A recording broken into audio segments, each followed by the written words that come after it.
So we are talking to Huck Walton, who I know very, very well. In fact, I know him intimately. And the reason I know him intimately, because he happens to be my son. Yeah. But we're interviewing Huck today because Huck well, you're the co-president and co-founder of Accidental Jacket Entertainment. Is that correct? Is that your Yes, correct title? that's right. Right, because Um, we've been working on SaraSolo doing our virtual festival, and people have been saying, "Ah, I see it's produced by SaraSolo Productions and Accidental Jacket Entertainment." And I thought, well, let's get Huck on to talk about Accidental Jacket and how we all got involved, besides being mother and son. So, yeah, Huck, we tell have us, we tell have us a about previous relationship. exactly. Tell us about Accidental Jacket. How did it get started? How did it get its name? Yeah. And yeah, Well, how it started and where it is are very different stories. Accidental Jacket is simply a film production company. It was founded by myself and Sean Keller, who is a film producer originally from my hometown in Sarasota. So we're both Sarasodians. yay. Um, and he went to film school out there. We didn't know each other growing up, but our mothers knew each other. And he's a few years younger than me, so growing up, he would have been a little young for me to be friends with. But now that we're all adults, it's all even playing field. So he came to me about a musical that I had written years ago in college that he was aware of, and it was his goal as a filmmaker to to produce high concept films. So a lot of like fantasy adventure. Lord of the Rings was a huge inspiration for him. But his parents are also in musicals, and that's actually a course that he was going to take for a while as a kid. He was thinking about being an actor, and he realized that was not for him at all. And so but he realized he has a great ear for music. He's not trained in music, but he has a fantastic ear for it and a sense of rhythm and pattern. And so there are no musical film directors out here, or anyone who I would say would specialize in that in particular. I guess there are a few. Rob Marshall definitely has that kind of claim. But that's an area he wanted to get into. So he approached me about a very particular musical, and 2 years later, we had a production company. We realized we really loved working together. We still have a bunch of we have a bunch now. We have 3 musicals in the pipeline. They are very hard to make, especially independently, and COVID did not make it any easier. We were looking to launch our first film this year, and that's been pushed back, and that's fine. In the meantime, COVID allowed for a entirely different idea to come to the table.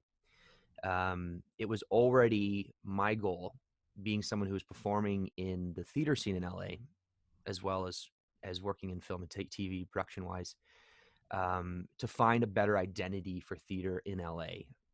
It's one of the few cities that doesn't have a dominant theme for live theater. There most theaters in the country, I'm sure you agree, have an identity. There's a distinct reason to travel to these different cities for their theater environment. Chicago is known for a very groundworks theater scene. It's a great fire starter for projects. New York's a great destination. Minneapolis, Boston, these cities have a thriving scene on their own, and I Hey, think because Sarasota. Sarasota, you might have Yeah. heard of.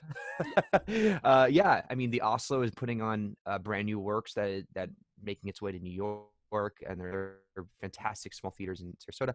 So the problem is that LA has a scene, but it's entirely dwarfed by the film and TV production scene, which is internationally acclaimed. So I was always kind of tinkering with and wondering, this kind of big vision of like what other than geographic reasons would someone produce theater in LA?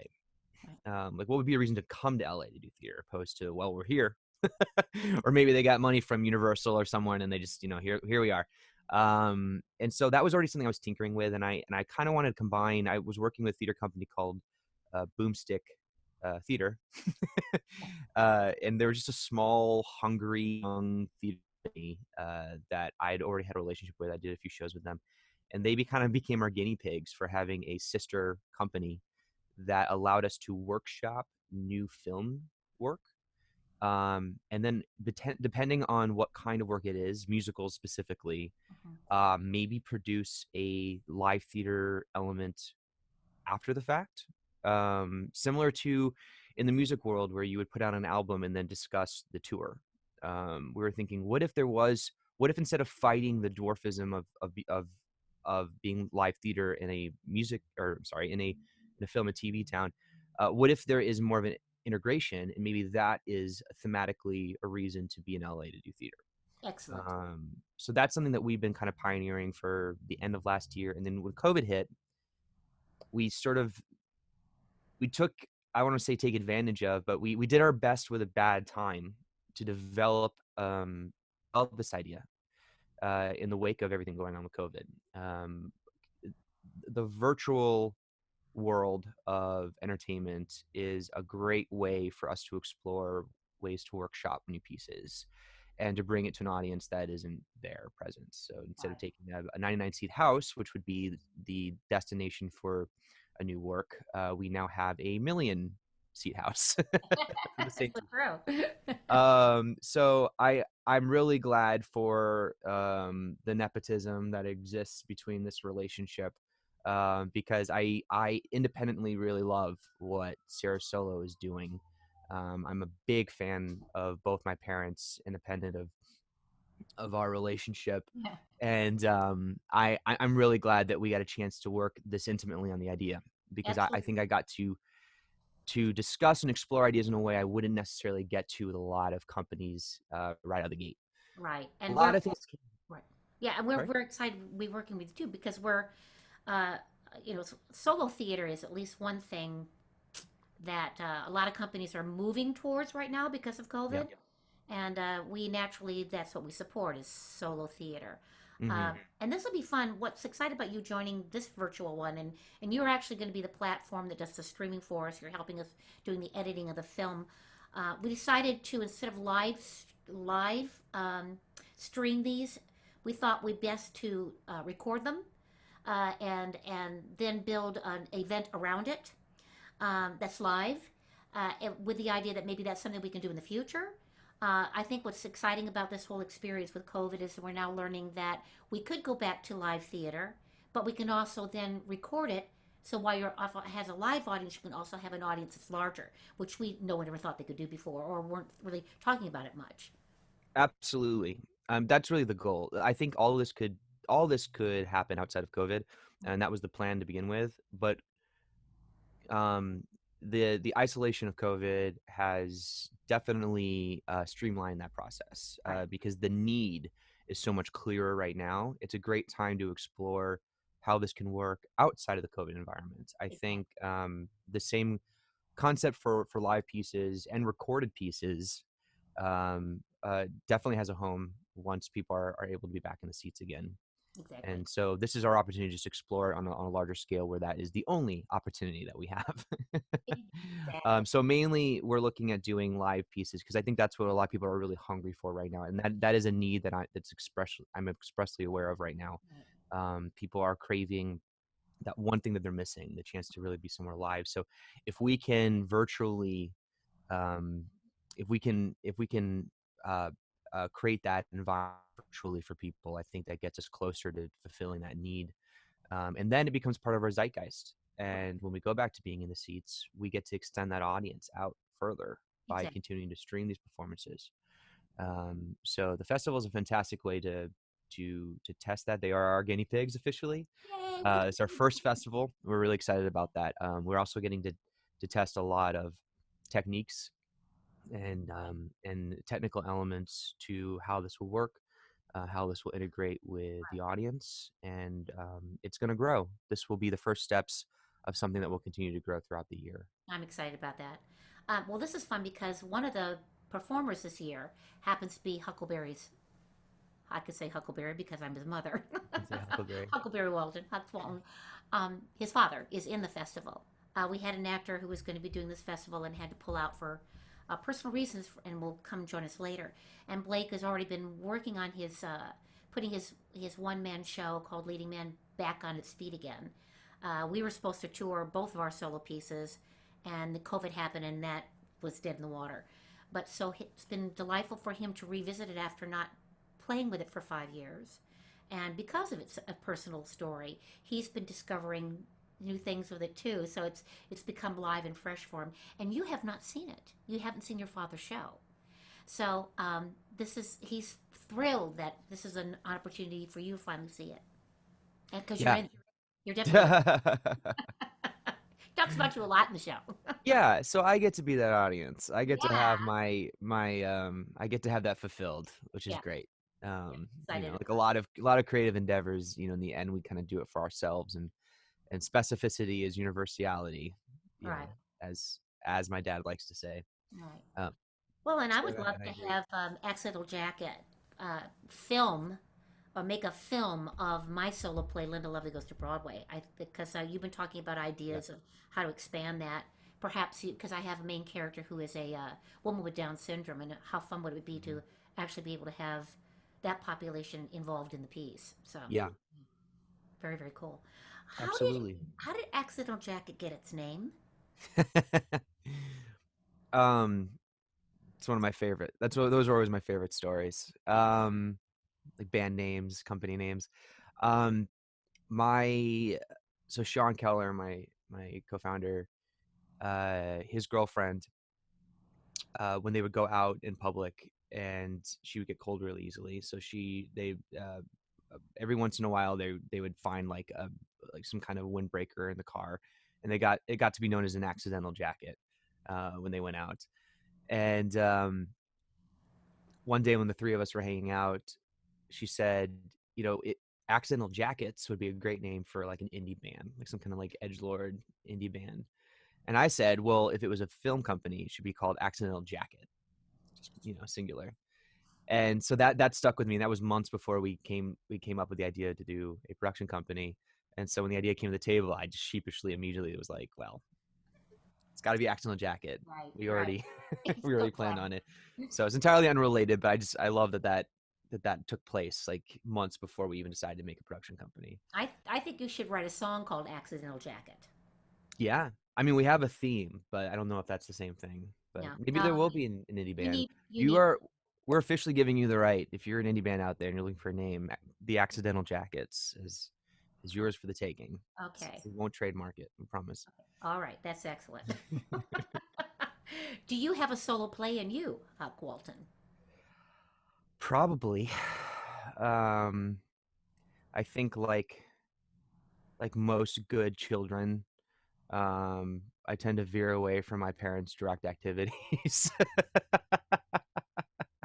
um you know, I've picked up the family business, which I have the most boring entry to the arts you can have.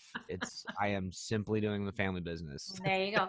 I didn't like, you know, I wasn't edgy, and I didn't get away from my family's, you know, accountant business, I mergers didn't and either. You know, acquisitions. You know, it's, and I'm just doing what they do. I'm obviously finding my own niche in it. But yeah, I might have a story in me. I certainly have a story in me. well, and Matter of when we teach solo theater development in the high schools, Booker High, we teach not just solo playwriting, sort of solo play development, but we also look at cabaret, solo cabaret, right. physical theater, performance art, and the students really gravitate learning all those different aspects and then creating their own personal stories, but using those. So you definitely are a cabaret performer too. You're Yeah, and fantastic. you know, I'm kind of curious if I can ask you. There are also a lot of pieces that develop outside of solo work that start as solo work, and I'm curious how you see that development in the within the realm of what you're teaching. Like, what's an example? Like Fleabag, if you know the show Fleabag, that started as a one person show. That's what I tell my Um, students.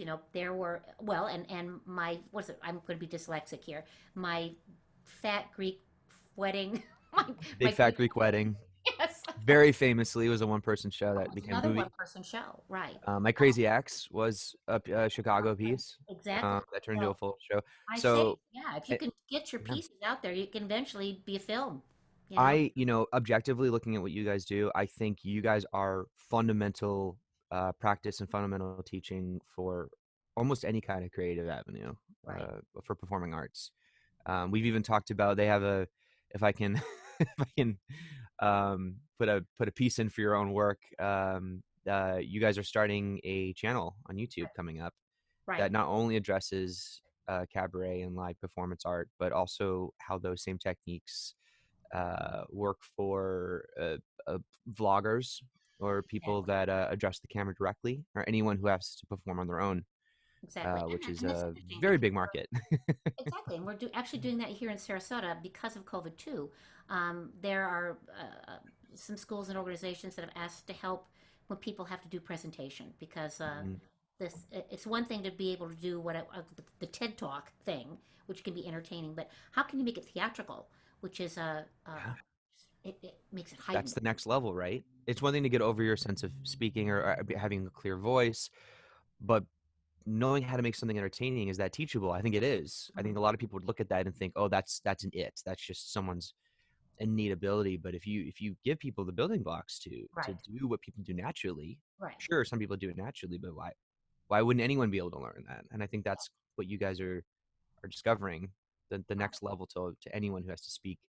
I mean, it's the number one fear, right? It's Yeah, like yeah. it's right above death Right. is public Well, speaking. and just before this interview, I was interviewing little Katie Cairo, who's 17 years old, who's in our festival, and she came out of doing the classes last year in the junior department, the juniors in the theater The department at change Brooklyn department. High, the junior department. Sure. um, well, she's really 42. She's very An old mature, soul.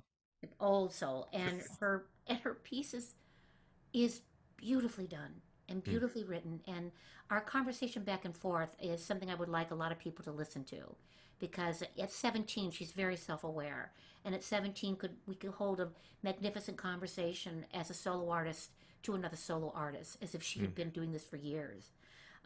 Very wise. So I'll have to play that for you. But yeah, yeah, you don't want to miss that show either. Well, you kind of can't because I can't. you can't I'm miss going to see them a lot. a lot. We're also doing post production on this Oh, project, so yeah. yeah, we have our hands all over it. I know. Then we have Slake Counts, who's doing a thing on William Burroughs, beat Mm, poet, and it's fascinating because because William Burroughs was a beat poet, a spoken word artist. yeah. This piece, even though he is becoming this person, is all in that tradition of spoken word. It's really kind of cool. Oh, Um, that's cool. yeah, Yeah, I love and that. then Kuniko Yamamoto, who is a performance artist. She does origami, and she was the one that had the hardest with this because she's used to getting in front of a camera, and she would say, "Wait, you want me to play this as if there's a group of people here?" I said, "It's your piece, Kuniko. You can do it any way you want." She said, "I really want to play to a camera." And I said, "That's absolutely fine." She wants to put inserts in. And so, Mm. because, and why not? She's a performance artist. So it's, Yeah, and you bring up a really great point. And one of the things as we develop this idea is it's one thing to get the audience acclimated to doing virtual work, but the other end of that is getting the performers acclimated to it. exactly The first piece we did was a one person show, right. unrelated to the festival. It was COVID, and it was something that we could more Beautifully easily done, by the produce. way. Thank you. Beautifully done. And luckily, Lachlan had film experience, so he was used to, you know, um, playing a piece to nobody was Yeah. essentially the feeling. But he also expressed in our Q&A afterwards, he said, "Well, I did not have an audience. I had everyone there. I had it's Exactly. just like doing a film. You Yeah. do have the director there and the camera, and in a normal show, you'd have people you're working off of. But Right. we were there, we were watching, and he knew Yeah. we were having a reaction. You just have Everyone the there laugh has a track that he reaction. told me to have. Yeah, you don't truly do anything in a void. And if you do, if you're Yeah. doing a VOD, if you're and you really are by yourself, Right. you have to do you have to get used to knowing that what you're doing to the camera will translate to hundreds to millions of people Yeah. watching it.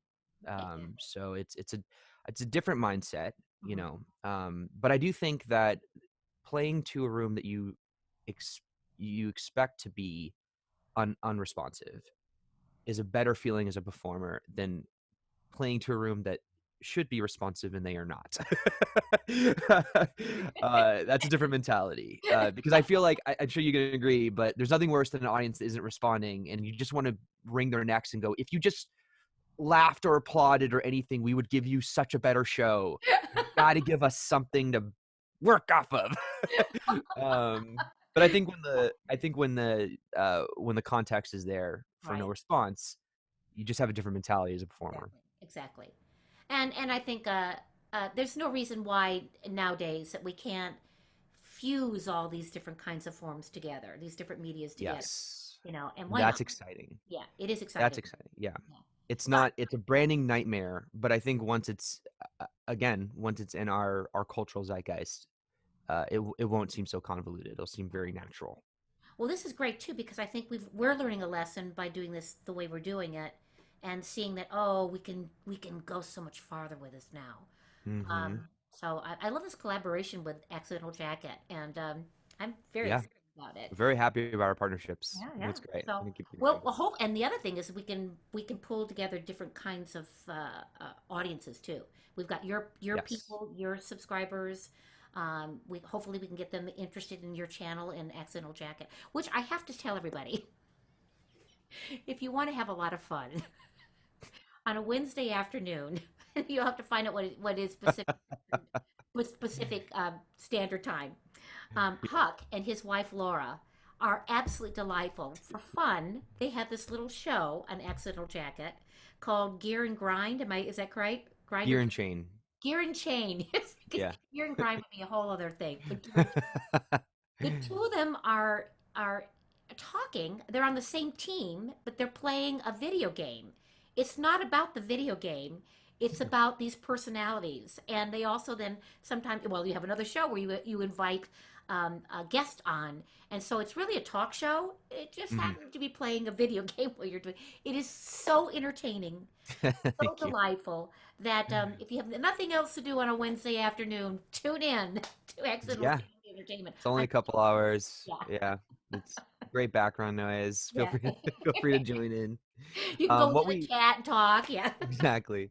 What we've done is we used gaming as a way to bridge the world from what will mainly be talk shows and performance pieces on our channel Right. in a platform that was based on video games. That's been changing, but we are still in the gold rush portion of that. So excuse me. So we are working to develop more categories in that space. As long as Twitch is popular, we'll be doing that. If we need to move to another platform, we will. In the meantime, it's where the audience is. So that's where we are. But the goal of the channel Right. is to be a talk show, uh, industry related talk show, and then performances in the industry in different varying forms. Right. So the channel is a network in itself. Got it. And to your point earlier, that yeah, we're looking to build our brand with these different shows. Each show kind of brings in their own market and their own audience, and hopefully that that growth is for everybody because that means that we grow a very strong channel that people can come to and know that they're going to get eyeballs. Right. And it's And that's interesting what's really because exciting to me. Twitch TV is new to a lot of people. It's certainly new Mm. to my generation Yeah. and generation older than I. In fact, we got interested a while back when high school kids said, "Hey, you want to reach a younger audience? You should get on Twitch TV." But do you think it'll be difficult for my generation and older to navigate something this? I mean, it's when I get on, it's very easy for me to understand it. Do you think it's going to be difficult for people to understand the? I think that's a fantastic question. I think that it can definitely we definitely need a plan for it to be difficult. Okay. I do think knowing you pretty well, Hmm. you are very technically adroit for someone in your age bracket. Hmm. Um, and I only say that not because there's anything wrong with being technical at an older age. Right. It's simply just what we are culturally used to. I mean, Right. I am already at a loss to a 20-year-old Mhm. who uses Discord and Twitch in a very personal way every Right. day. Right. I don't have that kind of experience with it. Mine is a much more theoretical approach, and I think that continues as you get older and older and older and out of that world. Um, So I think the way that we solve that is that we kind of navigate people through a pipeline of choices. Okay. We give people a facsimile of what they're used to. For instance, in our case, buying tickets online. People understand Ticketmaster. They Mhm. understand similar, uh, box office, virtual box office choices, and we give them those tickets, we give them the links, they click around until they get where they're supposed to be, um, and we don't just yell out into the ether, go to Twitch, get an account, watch our videos. We control that for them so that it becomes easier to do. And I think as time goes on, we'll get people who are casually watching these things when they buy a ticket, and then hopefully those people become subscribers and they start watching other shows. And I think it's bringing the older generation into the day-to-day use that the younger generation is doing. The amount of understanding will equal out. I agree. It's just a matter of, are we using it or not? These kids are in high school and all their friends are using Twitch, so they use Twitch. Right. That's not happening if you're 50, 60, 70, 80. So through experiences like this, I hope I hope Twitch is grateful, because we might right now their audience is capping out around 35 years old. Right. I'd like to see that. I'd like to add a few decades to that. And why not? You got me interested, and I'm 64. Right. Well, this is great, Huck. Thank you so much for this, and we'll probably have more conversations as we go along because we have a Absolutely. great partnership. And I know we were also talking about maybe creating a little video. Mhm. Well, actually, we're thinking about it to let people understand how things work, and I Yeah. think it'd be a great idea. So, Yeah. We're gonna create a fun little video. If anyone's flown an airplane in the last 5 years, you've probably seen those kind of fun new yeah, videos they do where they're actually entertaining, so that people will actually pay attention to where the seatbelt goes. exactly. And that's essentially what we're doing. We're creating a little featurette, Okay. to give people a crash course on what's going on, Yeah. a little explainer video, Yeah. and I hopefully love it. it's engaging and simple enough that it makes people feel at home and they understand what's going on. That's great. Well, thank you, Huck Walton, and thanks so much. You bet.